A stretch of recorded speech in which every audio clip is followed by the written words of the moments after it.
the pharmaceutical companies came to the government and said, unless you do something about the problems we're having with this thing we're doing that has a lot of adverse reactions, we're going to quit making the vaccines.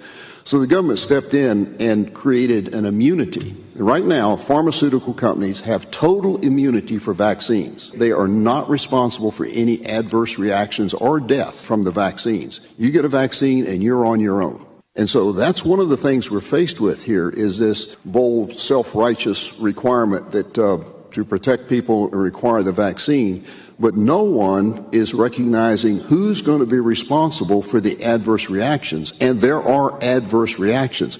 I have a report in Medicare, out of Medicare, which is a very accurate report that shows we're having significant reactions and numbers of deaths. And so until somebody says they're going to be responsible, all we're doing is shoveling back off on the worker that if they get the vaccine and have an adverse reaction, they've got to take care of it themselves. So for those that are advocating that this is the right thing to do, somebody is going to have to step up and say who's going to be responsible for it. And Mr. Chairman, that's one of the main things that's missing from this whole thing is it's all dumped on the individual that is being forced to take this medical procedure, experimental medical procedure that is far from perfect, well documented far from perfect, in which we have had thousands of people die and thousands of people end up in the hospital, but they are responsible for it, not the employer, not the government, not the manufacturer who's putting it out. And until we